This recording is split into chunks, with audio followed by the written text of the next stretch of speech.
কুষ্টিয়ায় সরকারিভাবে চাল সংগ্রহ অভিযানে অনিয়মের অভিযোগ উঠেছে। মিরপুর ও দৌলতপুর সহ আরও কয়েকটি উপজেলায় অস্তিত্বহীন ও বন্ধ হয়ে যাওয়া মিলের নামে দেওয়া হয়েছে বরাদ্দ। অথচ বরাদ্দের বিষয়ে জানেনও না অনেক মিল মালিক। সাধারণ মিল মালিকদের অভিযোগ, সিন্ডিকেটের মাধ্যমে খাদ্য বিভাগের কয়েকজন কর্মকর্তা যোগসাজশে দিনের পর দিন চলছে এই অনিয়ম। নিয়ম হচ্ছে, লাইসেন্স থাকা সাপেক্ষে চালকল সচল এবং চাল সরবরাহ করার সক্ষমতা আছে এমন মিলকে দেওয়া হয় চালের বরাদ্দ। প্রতি বছর একটি বিশেষ কমিটির মাধ্যমে সেই সব চালকলের তালিকা তৈরি করা হয়।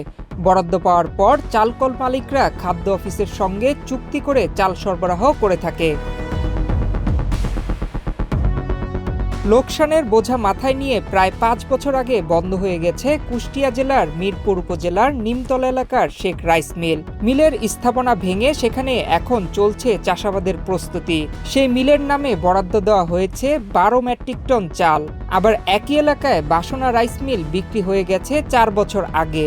এই মিলের নামেও বরাদ্দ দেওয়া হয়েছে ১২.৫ মেট্রিক টন চাল। একই অবস্থা মিরপুর বিয়ার রাইস মিলের। নাম প্রকাশ না করার শর্তে কয়েকজন মিল মালিক বলেন, শুধু শেখ, বাসনা বা বিয়ার রাইস মিলই নয়, মিরপুর এবং দৌলতপুর উপজেলার চাল ক্রয়ের জন্য বরাদ্দ দেওয়া চালকলের মধ্যে অর্ধেকের বেশি অস্তিত্বহীন অথবা বন্ধ। তারা অভিযোগ করেন, সিন্ডিকেটের মাধ্যমে খাদ্য বিভাগের কয়েকজন কর্মকর্তার যোগসাজশে দিনের পর দিন এই অনিয়ম করছেন। সিন্ডিকেটের সদস্যরা প্রভাবশালী হওয়ায় কেউ প্রতিবাদ করার সাহস করে না, তবে এর প্রতিকার চেয়েছেন তারা। চলতি আমন মৌসুমে কুষ্টিয়ায় ৪৭ টাকা কেজি দরে ১৯,০০০ মেট্রিক টন চাল কিনবে খাদ্য বিভাগ।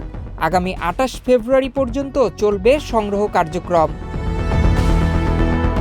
নয়ন বিশ্বাস, বাংলাদেশ প্রতিদিন।